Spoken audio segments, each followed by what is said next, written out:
Hey everybody, welcome back to my channel. Happy Easter, happy Passover. It's so nice to see you.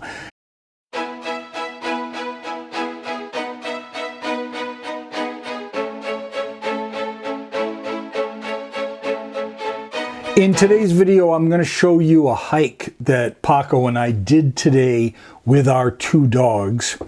And I do a little bit of talking in the woods about something. But I wanted to start this video out by talking about something that I mentioned an episode or so ago on the podcast. My friend Matt and I were talking. It's one of the episodes. And we just briefly touched on this, but I was saying to him, now that we're older and we're responsible adults, when I think back to when I was younger, and tell me if you can relate to this, I would go out to bars on Friday nights, Saturday nights, Sunday afternoon tea. I would have a fair amount to drink. Once in a while I might smoke weed, but I wasn't really into it at the time. But how many times have we met someone at a bar and chit-chatted a little bit, bought each other drinks a little bit, it's time for the bar to close, you decide to spend some more time with this gentleman, he invites you back to his apartment, and you go. And now, as a 63-year-old, as I think back on the multiple times I did that, multiple times when I had them come to my place, even the fact if you go cruising outside a little bit once in a while, so my friends have told me, whenever you're encountering these people and you had not seen them before, you don't know them, you're going somewhere privately with them, and you don't know what kind of situation you're getting in. I mean, over all the years that I did this, and it was, 40 years or so, the possibility of somebody like knifing you or beating the crap out of you or tying you up or torturing you or who knows what. I mean, just think about the possibilities that could occur. Also, I think it's an older thing. I love to go in woods. I love to go hiking. I like to take my dogs hiking now. And maybe because we've been destroying the forests and building things up, and animals have been driven out of their natural habitat. Sometimes, like even here in Dorchester, Massachusetts, we have coyotes in the spring, summer, and fall. And that's pretty alarming. But in addition to that, I go hiking in places like the Blue Hills Reservation and things, and there are more wild animals there. We go up to Maine sometimes, and we'll go hiking through the woods there of Maine in an area that's pretty desolate in Maine. How easy would it be for a fucking bear to get you? Or wolves, or I don't know what. But now that when I hike, I think about the possibilities. Okay, are there going to be animals around me that I need to be careful of? Or do I have to stay away from certain areas? I'm always reading, trying to see if there were sightings in different areas, because I'm really concerned that I would end up maybe with my dog, I usually take one at a time, face to face with some crazy creature. And yet I subjected myself to it over and over when I would go home with people that I didn't know. And we've had serial killers. We've had killers of transgender people. We have had, killing in all aspects of our community. And some of that is because these people have been in the bars and have met people. Also, in the case of the Pulse nightclub shootings, the guy knew the bar. He had been in the bar. So you don't know who you're going to meet or what's going to happen. And all I can think of is, now that I'm older, maybe a little more paranoid, probably. But thank God I'm married, we're monogamous, and I don't have to worry about that, because I think now I would be too scared to go home with people. I mean, unless it was a little guy, which I like. Well, not even that, because, I mean, it could be a little guy that has a knife or a gun or who knows what. It's crazy the chances that we were willing to take when we were younger, and of course, especially under the influence of something. It's fucking scary, dude. I can't believe I did that all those times. Well, if you do that, if you meet people and hook up, it happens. What, 97% of us probably that happens to. You hook up with someone, just be fucking careful, you know. I remember years ago I met somebody at a bar. He was a foreign guy, kid actually, you know, 19 years old or 20 years old. I was also in my 20s at the time. And I was taking him back to where I lived, which was quite a distance. And he said that he needed to call a friend and tell him specifically where he was going.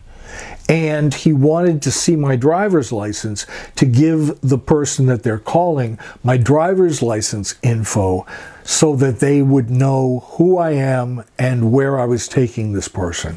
And at the time, I remember thinking, oh my God, this is so paranoid. Oh, come on. And, you know, he did it. And the more I think about it now, wasn't that a smart thing to do? You know, wasn't that really a wise thing to do? You let somebody know specifically where you're going to be, what the address is, and who the person you're going with. It just makes sense. I'm sure that there are many situations that would be very difficult to arrange or get that information. You know, people are paranoid. Often when they're just hooking up, they might want to be anonymous and not give you that information. But you know what? If it's the kind of person that will not give you that information, then maybe that's not a person that we should be with.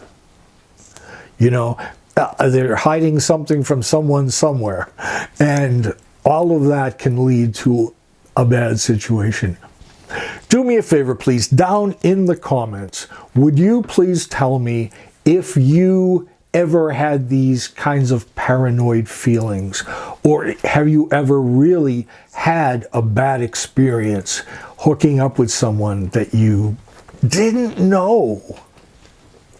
I mean, I guess the majority of hookups, that's what they are. You don't know the person necessarily, at least not the first time. Fuck. I said that last video, but fuck. Let me take you to Stony Brook Reservation here in Massachusetts on this awesome Easter afternoon. So this is the kind of place that I would go in when I was growing up a lot and through my 20s. I was always hiking in woods like this. And I was telling you the story just a little while ago about how I was bullied at school when I was in junior high, and how I used to cut through the woods to get back to my house. And this is very much the way it would be. You know, there were paths that I would take through these kind of places, and I was always really comfortable in the woods, and I've always really looked forward to getting back hiking again. And that's why exploring these places now really, they mean a lot to me, because it's like going back to my childhood more than it's been in the last 20 or 30 years. We have another reservation here in Boston. I've showed you a little bit of it, called the Blue Hills Reservation. And that's very much a gay cruising area. You know, there's the regular hikers and the families and the kids and all the things you'd expect. But there's also areas that are known for guys cruising. And there's even this area that looks out over Boston. It's one of the best views of Boston. I will show it to you someday on a video. It's over near where the gym is that I go to. But across the street from that and down kind of into these bushes and trees, there's this whole section cut out with paths with guys cruising. As the weather gets better, I am going to take you there. For me, these woods were escapism. This is where I would go after school. You know, I'd get home by going through the woods. I'd watch Dark Shadows every bloody day.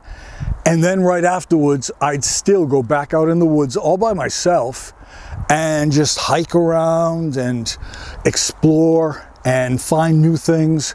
There were all these woods around my house that you could get lost in for, you know, a couple hours without finding your way around.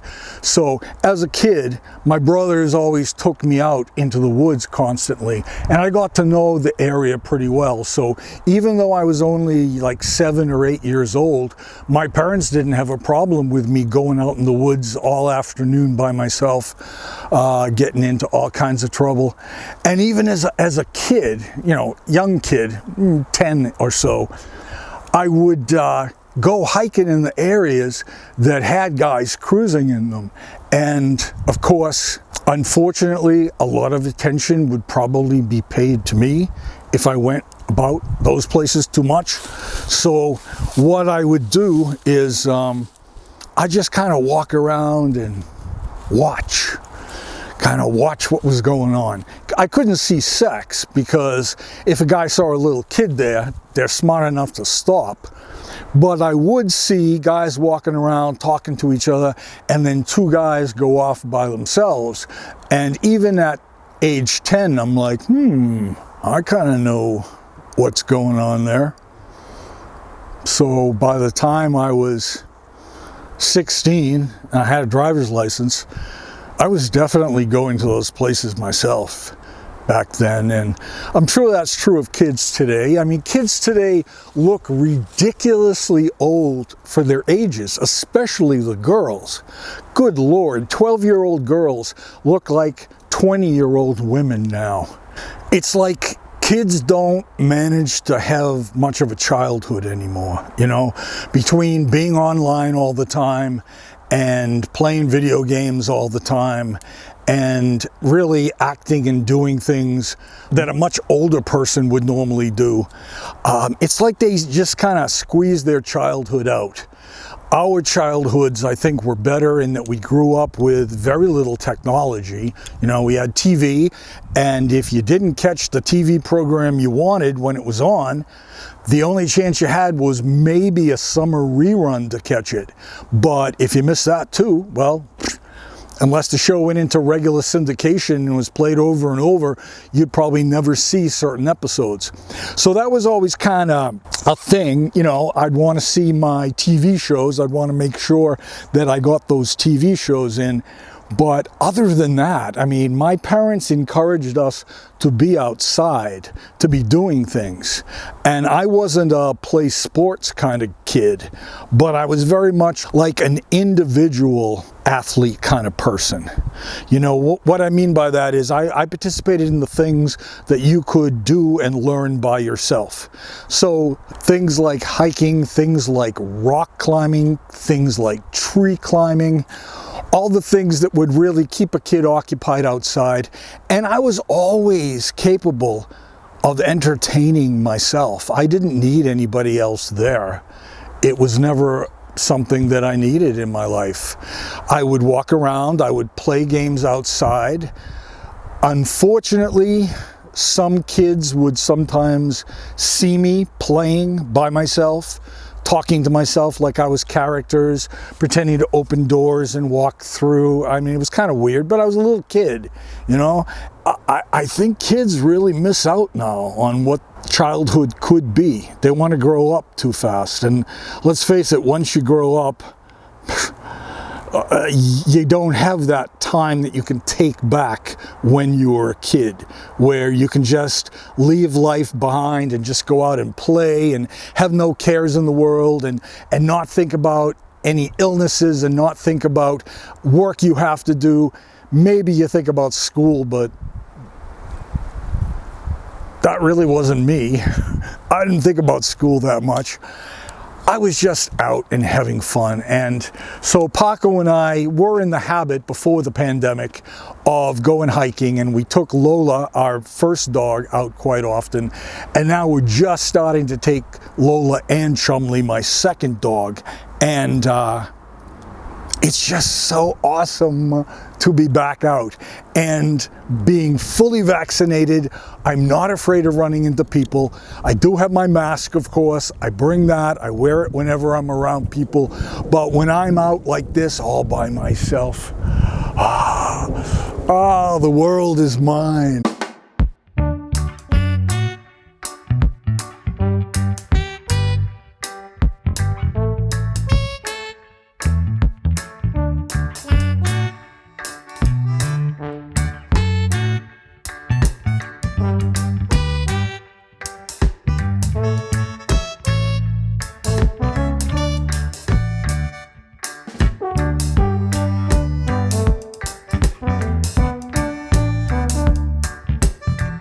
This is the kind of thing we got all day long in our house.